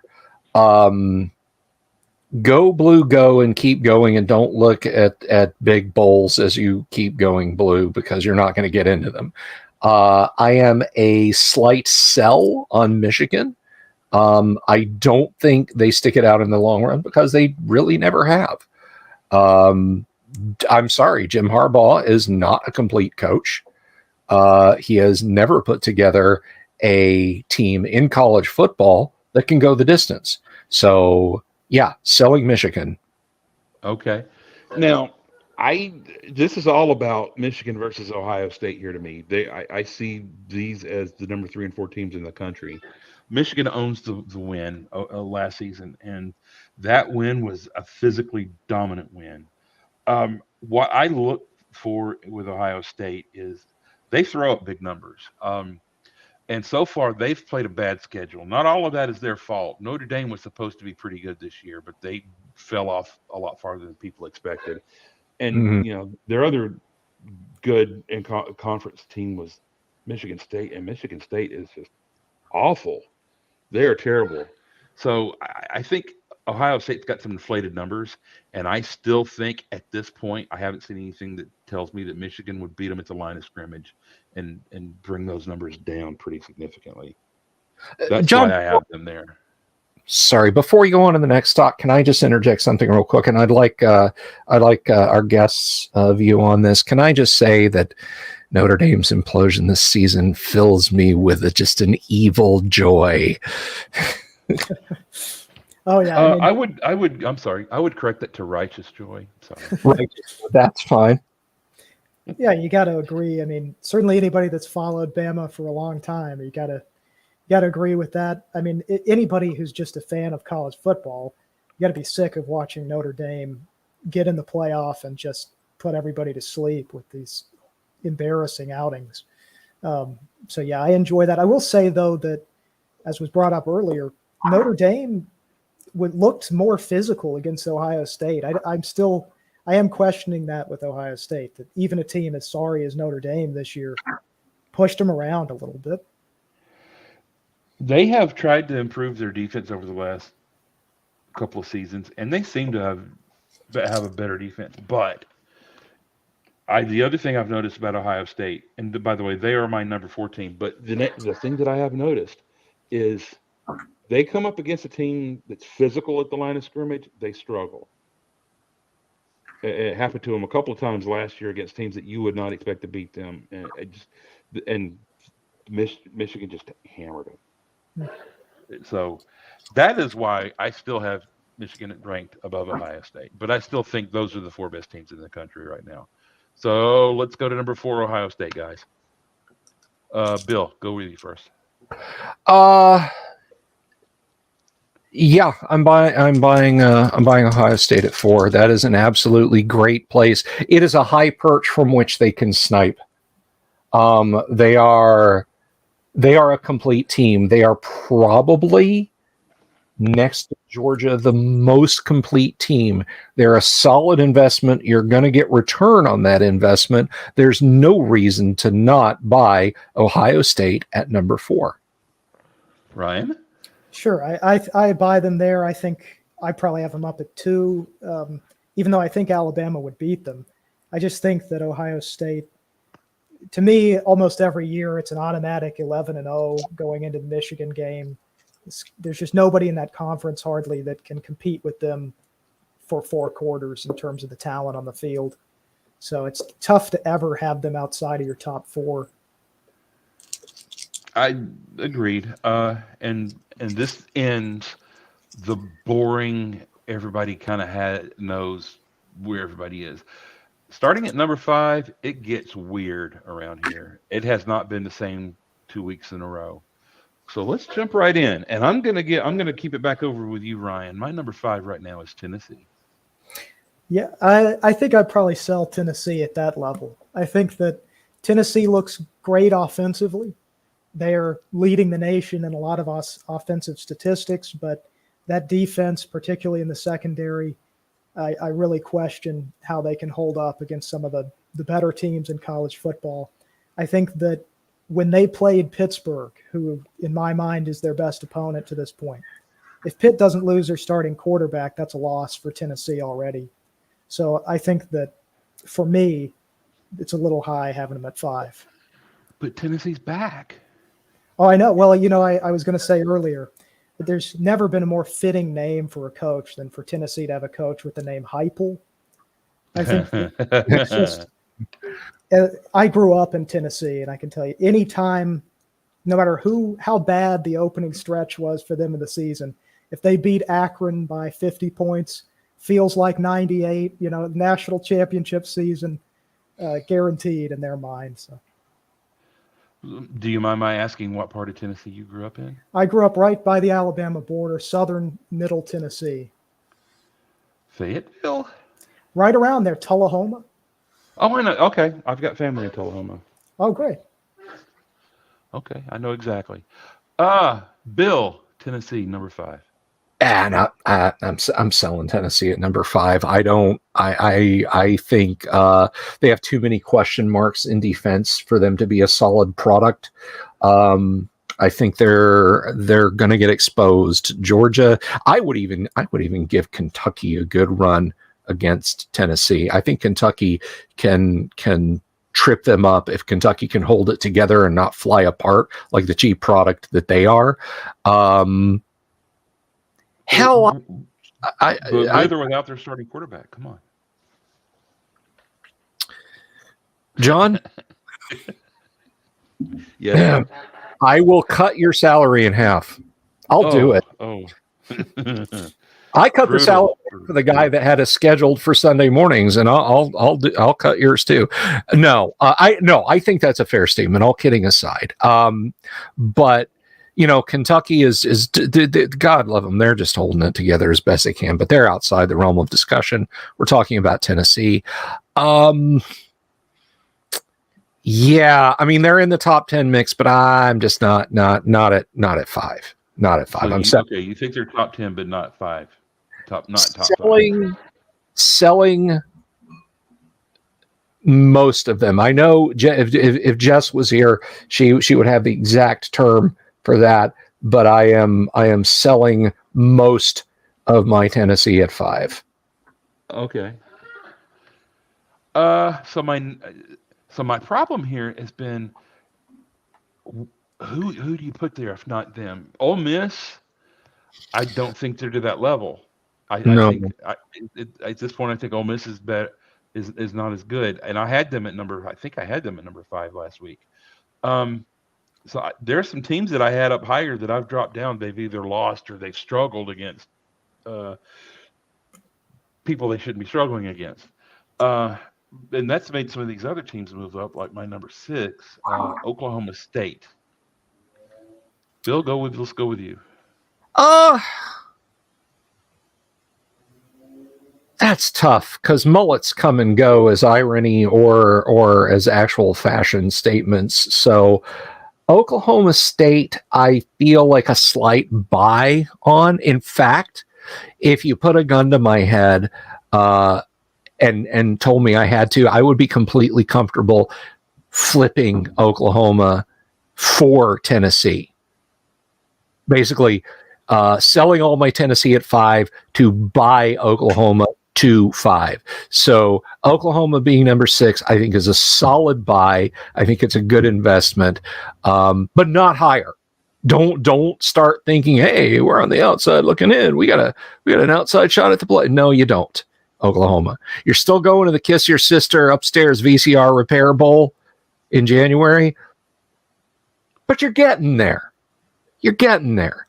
So a solid buy on Oklahoma at 6. Oklahoma State, by the way. Oklahoma State. I'm sorry, Oklahoma State. All right, you're a buy. And Ryan, what about you, sir? I'm going to be a very tentative buy on that as well. I think that to this point, Oklahoma State has looked like one of the best teams. They are extremely efficient and explosive on offense. Defensively, they're much better than they have been, although still lacking in some ways. I agree that they're not going to take it across the finish line. I don't even really expect them to win their conference. In fact, I'm not sure they're going to win this weekend. But I do think right now you got to have them up there near number 5, near number 6. Yeah, I think Oklahoma State TCU could be a preview of their conference championship game, honestly. because I agree. they take they don't have divisions. They take their 2 top teams. And so I think one of those guys is going to win their conference this year. And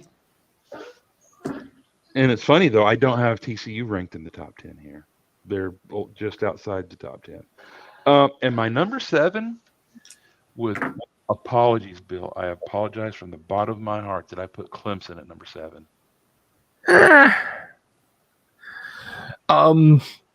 So I'll I'm going to sound like a broken record here, but I'm not making the big bucks to do radical things on the show, guys. I'm not.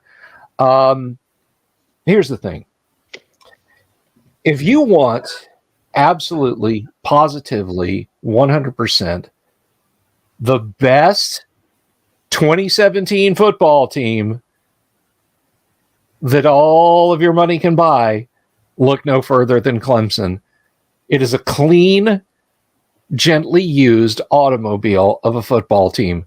But boys and girls, it's got 78,000 miles on it. The front end needs replacing. And I wouldn't recommend taking it on any long trips. I am holding them at 7 with a lean towards sell. Towards sell.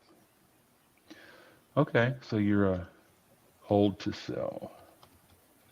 Okay. And Ryan, how about you? I have to buy them there, even though they've not looked that impressive and the schedule is not that impressive. I just think when you look at the talent on paper, you look at the track record, it's tough to have them much lower than that. I do think they continue to have problems at quarterback. I mean, their quarterback is a better Jalen Milroe, I would say. I mean, better than he was last year, but still far from an elite quarterback. So I've got them right around there probably. And I think with the way the schedule is in the ACC, there's a chance they'll make a run to the playoff, but I don't expect them to win the championship this year. So far, yeah, their best opponent has been Wake, who's outside the top 10, but they took them, to triple overtime? Yes. And it wasn't a fluke. Clemson is at number 7 in my mind due to their defense. Their offense. If I need a nap, I will put on film of Clemson's offense. It's so it's boring. There's no excitement there. They have a running back that he runs hard, but he's not a great running back. He's a good college running back. He's not by no means a great college running back. They have a good college quarterback, by no means a great college quarterback. There is nothing there that scares me on the offensive side. Nothing. Their defense is good. I don't necessarily great. It's not. It's dropped off in the last 3, 4, 5 years, in my opinion. But they're still a top 10 team, in my opinion. And I will say that they have a common opponent with Ole Miss, and Georgia Tech and Ole Miss beat them much more soundly than Clemson did. But I still, at the moment, have Ole Miss at number 8 below Clemson, mostly because of consistency. What do you guys think about that? Let's go with you, Ryan. Well, I'm sorry. Who do you have there again? Ole Miss, number 8. Ole Miss, number 8. I think that's a good place to have them because it's kind of on the cusp of the top 10. I think they've looked like that kind of team this year.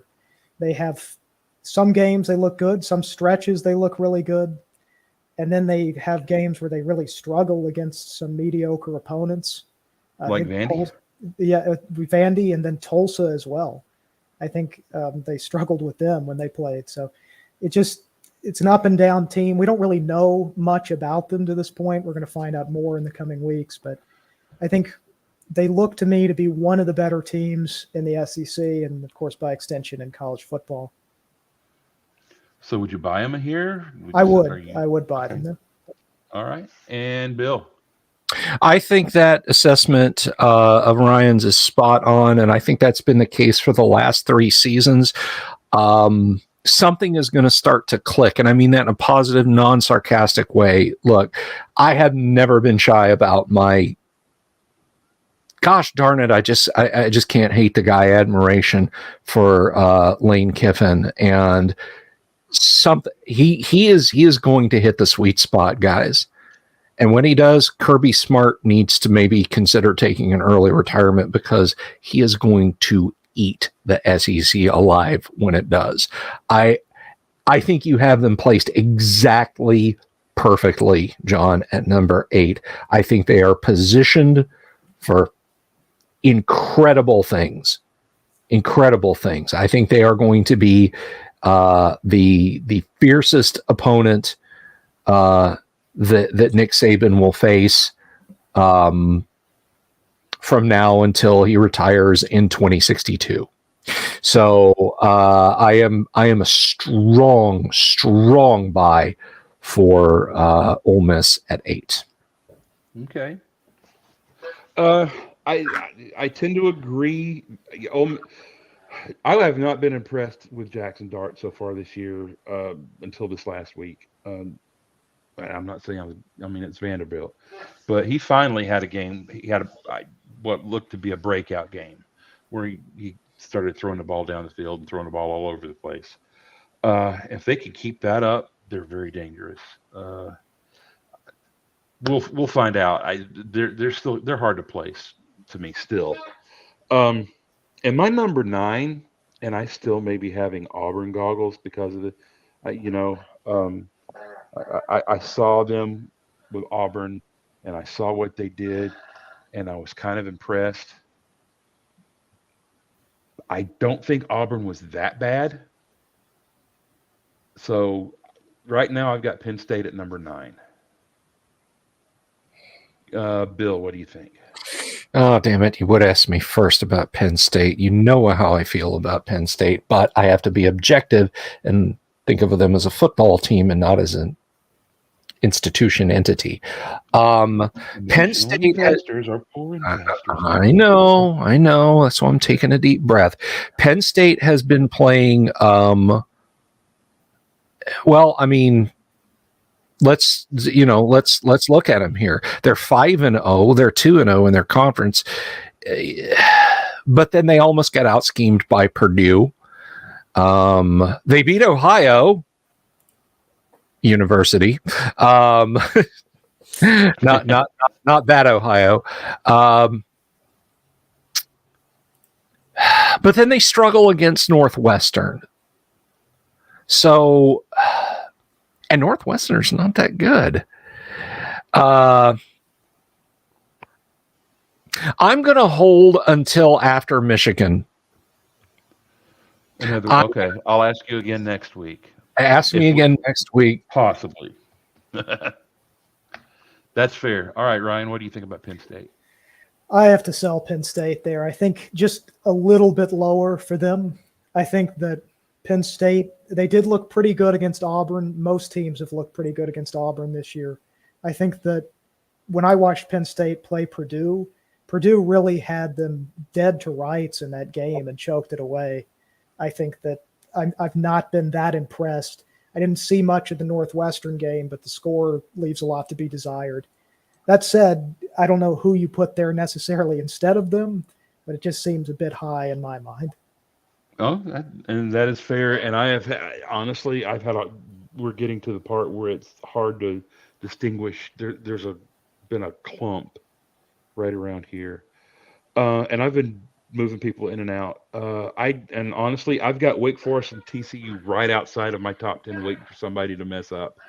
But my number 10, and I'm going to go back to you, Ryan. My number 10 is Mississippi State. So far, they have been the most consistent SEC team. They've made my top 10. What do you think? What did you just say? John, what did you just say? You said something, Mississippi State, the most consistent SEC team. So far, yes. I mean, I didn't say they were consistently great. I said they were consistent. I know what those words mean, but when you put them together in that order, I don't understand what you're saying. Anyway, I'm sorry. Please continue. Well, I was just going to ask Ryan what he thought about Mississippi State at number 10.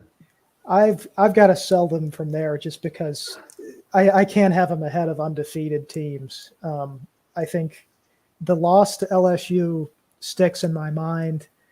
I do think that was sort of a fluke in some ways, even though the score was kind of lopsided. I think Mississippi State, anytime that I caught that game flipping between, it looked like they were going to win, and I was surprised how it turned out. But I think they're should be in the top 15, but I don't have them above some of the undefeateds that are left. Okay, and that is fair. So you're selling there. And Bill, please tell me what you think. Yeah, I'm sorry. I'm selling them. The land pirate gambler shtick they had no, it's not doing it for me. They've stumbled in places that they absolutely shouldn't have, so I'm not even this far back. No, I'm sorry. I would sell them and use those funds to buy Wake Forest. Well, honestly, they're probably the next team I would put in there at this point. But personally, I enjoy listening to the philosopher pirate going about things. So, okay, well, that wraps up the top 10 buy or sell, guys. Thanks for playing. Well, that's excellent. And thank you for another wonderful segment. And something a little less wonderful because, there's no way over it but through it, is thinking about Tennessee this week. Your thoughts, your fears, your hopes, your predictions. And John, since you have so enjoyed dumping the load into the pan bay on me first every time tonight, I'm going to ask you, what do you got for us? Tennessee versus Alabama, Hate Week, third Saturday in October, the big smoke out. Go. Well, should we talk about what I want to happen or what I think is going to happen? All of the above. Because what I want to happen involves lots of scoring, onside kicks, fake punts, and generally trying to score 3 digits on them and winning by 3 digits. What I think is going to happen is going to depend on who our starting quarterback is. If it's Bryce Young and he's relatively healthy, I want to say that we're going to beat them by somewhere between 14 and 21. If he does not play, then I expect this to be a game down to the wire, and it's going to be neck and neck and a nail biter, and I'm going to have to drink a whole lot to get through it. Either that or take some Valium, because it'll be a nerve-wracking game. But it will in that case, it will be a close game, and I would hope we pull it out. Okay. Any particular? What are some weak spots at FUT that you see Alabama easily exploiting? Easily exploiting? Well, they have been up all run. I think our offensive line can handle them. I think, and there are people that may dispute this, but right now I've got our offensive line beating their front seven, and I think we can run on them. Now, and that's where Bryce Young will come in. If we have him and they have to either spy him or worry about the pass, that's going to help our running game a whole lot. If they don't have to worry about dropping guys deep and they don't respect Jalen Milroe, it'll be a lot harder to run, and maybe we'll get some one-on-one throws down the field. So I hope we're working on that this week. I think we're going to win either way, but I think if Jalen Milroe is the quarterback, it's going to be a much closer, much lower scoring game, and we're going to try to grind it out and shorten the clock a bit more. And so I think I'm thinking 5. We'll win by less than 6 in that case. All right, Ryan, over to you. What do you got? I feel very much the same way. What I'm hopeful for is that you see a Bama team that comes back from a lot of negative attention, even though Bama's favored by Vegas, the media favorite, hands down, seems to be Tennessee to me. So I'd like to see Bama come out, respond, and have a really aggressive, really complete performance. And if they do that and they have a healthy young or even a 75, 85% young, I think they can win by multiple touchdowns. I think they can take advantage of that weak secondary and really pick it apart. Now, if it's Milroe, I think you're going to have a much closer game. I think it's going to be really contingent on Gibbs. How much can Gibbs continue to do what he's done these past 2 weeks?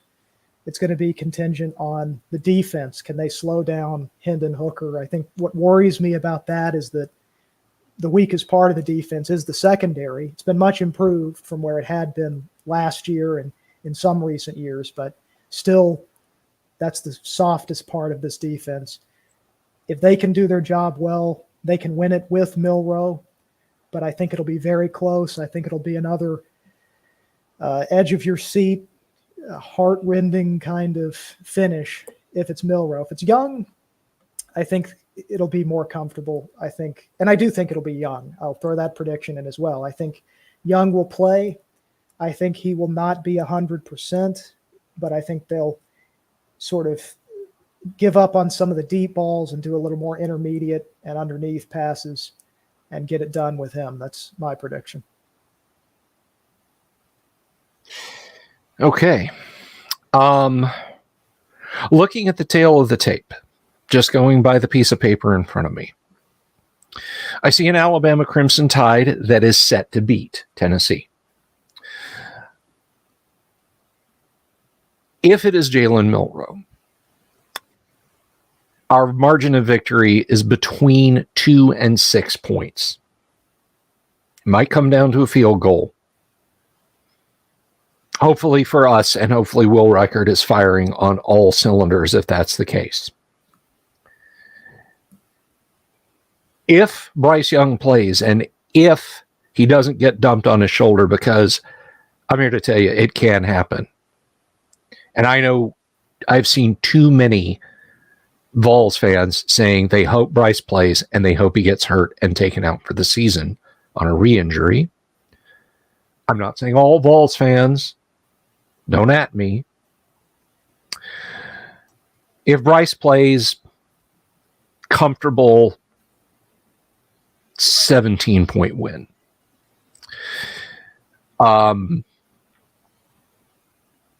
Something else I've seen, and I'm going to wax philosophical a little bit here, like I do sometimes about these sorts of things. I apologize, John and Ryan. I'm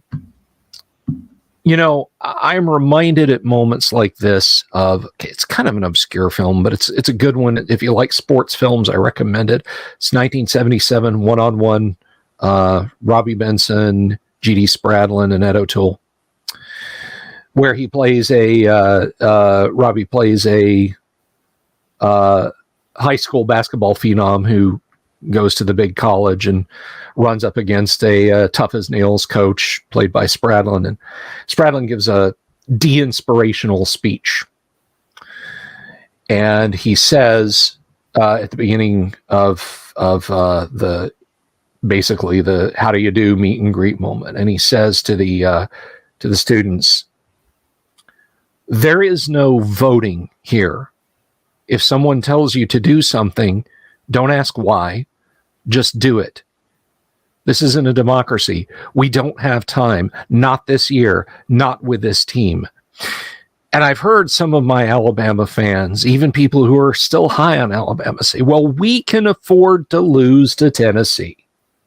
We can drop the Tennessee game. We can make it up on the back half of the season. It won't be so bad. And so I would quote G.D. Spradlin in One-on-One, Coach Moreland Smith back at them, and I would say, not this year, not with this team, We don't have the time. The best thing we can do if Jalen Milroe is under the center is what we did against A&M, and pound the rock. And for God's sake, hold on to the football, play in and play out. It won't be a pretty win. It won't be an exciting win, but it'll be a win nonetheless. If Bryce Young's healthy, there is little to nothing Tennessee can do to stop us from winning. So, a healthy Bryce Young, Alabama by anywhere from 12 to 17. I'm going a little bit outside Vegas. I'm going a lot outside Vegas on that. Bryce Young not 100%. If we win 2 to 6 points, somewhere in that range. And that is all the waxing philosophical I will do about this coming game.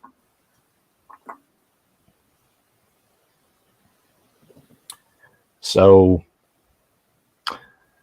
any final thoughts? Anyone at all? Anybody want to take a shot at me for that? Anybody want to disagree with me vehemently? I'm all ears. I think it sounds very accurate to me. I agree. I think one thing I would add is that Alabama definitely has to be prepared for this to be a totally raucous atmosphere. And I think that we've seen, even when Young is healthy, there have been games where he's struggled in those environments even this season. Yes. So that worries me a little bit, because the Neyland Stadium, even when they're down, is loud for the Alabama game. And this season, they totally think that they're going to win this game. And it's going to be probably the loudest environment that these players have experienced, I would guess. So I'm hopeful that will not rattle them. I will say Young did look a lot better on the road against Arkansas, which is an underrated environment. So hopefully he can keep that trend going. Yeah, and I missed rather, like I regret not seeing Young play to completion, not just because of the injury, but just because I wanted him to have the experience of winning big in a hostile stadium, because we haven't seen that out of him. Right. I mean, we really have not. Well, no, I take that back. The SECCG was essentially a Georgia home game, and he handily won that game. The Natty, on the other hand, was also essentially a home game for Georgia, and we did not handily win that game. So, yeah, Bryce under pressure in Neyland Stadium will be an interesting thing to watch if he takes the field. Now, if we get down 12 points and you're Nick Saban and you've been trying stuff with Milroe, do you put Bryce in at that point? Do you run that risk? Do you put all the money out on the line right then with a questionable shoulder for Bryce? That would be one of the toughest decisions he's had to make, probably. Be up there with benching Hurts at the half of the championship against Georgia. I think that if I had to do it, I would. But, of course, this is usually the most important game on the schedule to me, so I'm a little biased about that. Oh, roll Tide. Well, John, you're awfully quiet over there. I mean, I know you kind of said your piece about your game predictions and feelings and whatnot, but we're waxing a little philosophical here as we're winding up. So let's hear it. I'm a dad. I am the father of a beautiful little girl, and I have to think about everything I say, whether it is edifying for my little girl. After deep consideration, my final thought is screw Tennessee. I hate them. Kick them out of the SEC. Beat them by 100. Roll Tide. Roll Tide. Roll Tide. That is John leaving us on the high note. We had no trivia guest. That is the last starting FUT quarterback to beat Alabama. If you get it, leave it in the comments under the video. And if you got it right, we'll give you a shout out on the next video where we will all be smoking cigars in a theoretical sense, at least. So I want to really, Sean, thank you so much for coming on and listening to us ramble and get team names wrong and all that stuff. You guys can find him on YouTube at youtube.com/see Bama Rewind for hands down the best archive of Alabama football from every era. Well, I think that the 1890s, we probably just have to go to him holding up photographs of newspaper clippings, but otherwise, every era. So thank you again for being here. It was awesome having you on. Will you come back? Thank you so much for being here. It's awesome to be here as well, and I will come back. Thank you. That's great. That's great. So we missed Jessica this evening. Jess, we hope you're doing all right. Of course, Bo was out on assignment, but for that crew and Big John, roll tide. We'll see you all next Thursday night after we have beaten Tennessee. And until then, have an absolutely wonderful evening. Peace, everybody.